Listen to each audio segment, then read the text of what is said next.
ఇక చూసుకోరి నా సామిరంగా ఇటు కాంగ్రెస్ అటు బీఆర్ఎస్ నడుమిట్ల బీజేపీ పక్కకే మజ్లిసు హౌ అసెంబ్లీలోనే ఎమ్మెల్యే ఎలక్షన్లు అయినాక ఓ పారి ఊకున్నారు. ఓ 4 నెలల మందం బడ్జెట్ పెట్టిండ్రు, ఆడి కొడిసింది. కానీ అప్పటికి ఇప్పటికి మస్తు మారింది రాజకీయం. కొత్త ఎంపీలు, జంపింగ్లు, కొత్త పథకాలు, ఎంక్వైరీలు, జాబులు, జగడాలు జోరున్నది.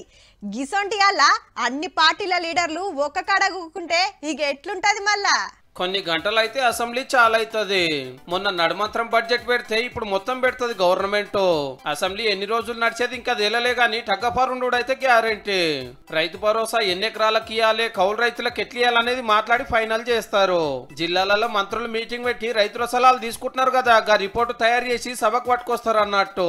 కండిషన్లు లేకుండా రుణమాఫీ అందరికి ఇవ్వాలని కారోలు లొల్లికి దిగే ఛాన్స్ ఉంటది. పంటలకు బోనస్, జాబ్ క్యాలెండర్, 6 గ్యారెంటీల మీద కూడా గడబడి గ్యారెంటీ. అప్పుడు కరెంటు కొనుడు మీద కయ్యం ముడితే ప్రతిపక్షం కోరినట్టే ఎంక్వైరీ నడుస్తుంది. కాళేశ్వరం మీద విచారణ చేసుకొని అన్నందుకు కూడా గానే పట్టే. ఈ రెండింటి మీద కిసర్ బసర్ అవుతుంది ఎట్లనైనా. మొన్న అసెంబ్లీ పెట్టినాడు బీఆర్ఎస్ బలం 38 ఉంటే ఇప్పుడు 28. కాంగ్రెస్ బలం ఇంకో 11కు పెరిగింది కంటోన్మెంట్ గెలుచుడుతోటి.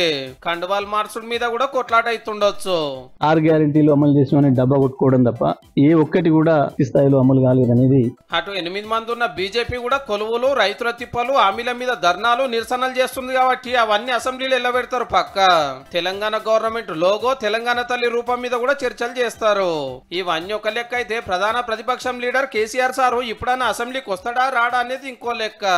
రేపు అసెంబ్లీ నడుస్తుంది, మీకు దమ్ము ధైర్యం ఉంటే రండి చర్చలకు. అప్పుడు 20కి ఆపరేషన్ అయిందని దుమ్మాలు కొట్టి జిల్లాలలో పార్టీ మీటింగ్లు పెట్టుకున్నాడు. పార్లమెంట్ ఎలక్షన్ల పతారా చూపించినాకనే వద్దామనుకుంటే ఇప్పుడు ఒక్క ఎంపీ సీటు కూడా గెలవకపోయి ఉన్న ఎమ్మెల్యేలే జంపు కాబట్టిరే.